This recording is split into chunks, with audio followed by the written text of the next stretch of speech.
It's such a pleasure to have the chance to speak with you both. This movie is just kind of like kooky, but like really also like introspective at the same time. What movie were you pitched? I guess I would say when they were looking to get you both on board. I think knowing, I've known Armin for like almost 20 years now, as I know Paul has too. And knowing Nick, who, I mean, I think we both think that they're geniuses and they're so funny. But knowing both of those guys, I think I was like prepared for it to be a wild experience, I would say. Like I knew that it was going to be something that was, like funny and very different and something like no one's ever seen before. So like I was prepared for that going in. I don't know if I knew how crazy it would be, I guess, but I was very pleased with how it turned out. It's those guys are great and they're big weirdos too. They're huge weirdos. They're Visionaries. gonzos. They're Weirdos. visionaries. Visionary. I think Armin would be complimented by comparing him to Gonzo. He's very much like a Gonzo. But yeah, no, going in, I think, and then obviously reading it, I was like, oh my God, this is crazy in many ways, and how will this all work? And I was very happy with how it all turned out. Paul, I don't know if you feel differently, but I think you feel. Yeah, no, when they asked me to be in it, and I read the script, I was laughing out loud and gasping and just sort of blew my mind, and I was very excited to get to join the team. You both have obviously deep roots in comedy, and this film really was shot within like one or two a couple of takes, which isn't hugely the norm of things as well in the industry. And what did this process offer you as an actor when it came to like freedom and structure and kind of like the boundaries that we usually know of comedy? I think that we could work with Clint Eastwood now just for the one take thing.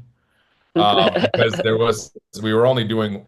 So if they ever do a Richard Jewell Jr. or something, I would be interested in working with Mr. Eastwood. But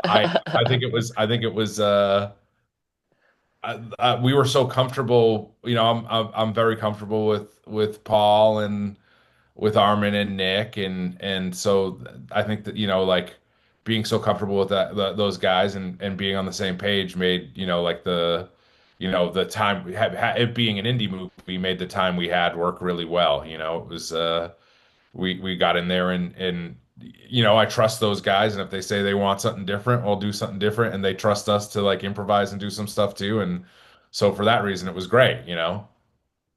Yeah, doing only one or two takes of a scene, I could see that, maybe being like scary or daunting if it was people you hadn't worked with before. But because we were together, it wasn't like about trying to find the chemistry or anything in the first two or three takes and just trying to get a vibe right. We were already all vibing as friends, so it was pretty easy just to go and do a take or two of something.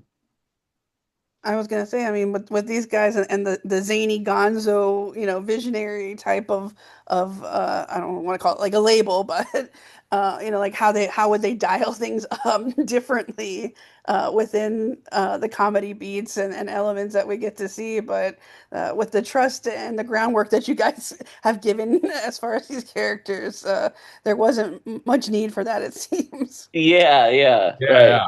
yeah.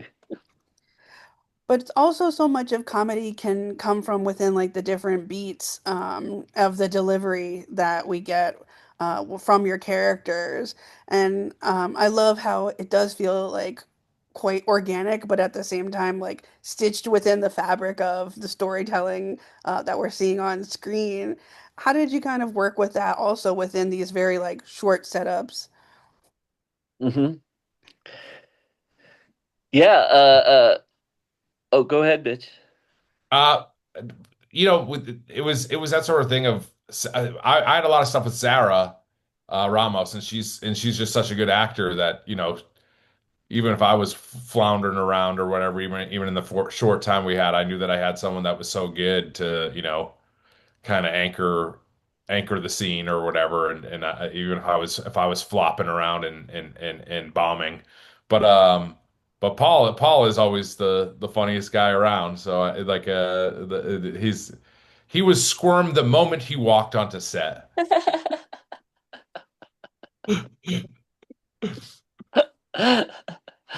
That's true. People would often remark, "I don't know where Paul ends and Squirm begins."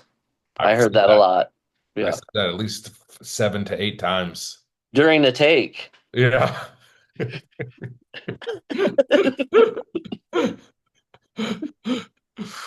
But no, it was a quick shoot. We will admit that it was a very fast shoot, And we and were it was shooting all out in Malibu right before the fires broke out, so we were like get things getting rescheduled, and people were having fun on set, but it was also just personally tense.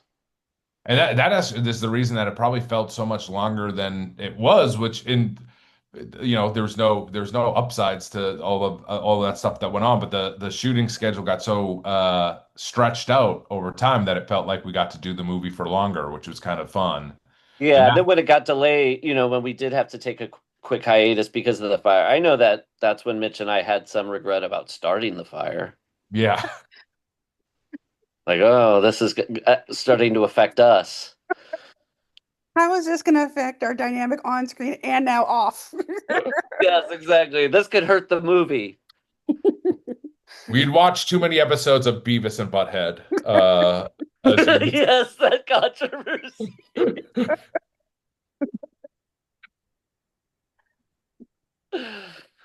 But it was always very even in the short time we were always having a lot of fun. Like that's the sort of thing of like when you shoot something, a lot of the times like I'm sitting around and I'm bored and I want to go home or whatever.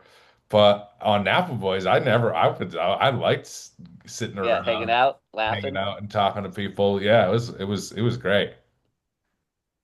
The movie does put this quite unique lens on the boundaries of comedy, like we have been talking about, and as well as filmmaking. What did you two kind of take away from this project, maybe about the process and about learning more about comedy as well? Yeah, when I first, I'm a writer as well, and when I read their script, it was so funny that I legit, like, for a month, felt really lame about the stuff I was writing because it was so, like, it seemed so groundbreaking and adventurous. And I talked to a couple other people who write stuff who watched it, who were like, I know, I was sort of paralyzed by it, just sort of like, oh, this is somebody who is writing something purely and making something that's they love, and there's really no like, oh, I'm making a compromise here so it'll be liked in this way, or so that this executive will be into this idea or whatever. There was no pandering. So that was like the thrill of, or that was the thing I maybe discovered more comedically, was just like, oh, the more you're making something to entertain yourself, and that can sometimes sound bad, but like if it makes you laugh, it'll probably make somebody else laugh. Yeah. Yeah, there's such like a funny thing with like comedy now where there was like a lot of like podcastery guys who are, and I am a podcaster, by the way. I'm not all podcasters are awful, but there's so much like of like we can't do comedy, and I feel like so many of those people are kind of like hacky.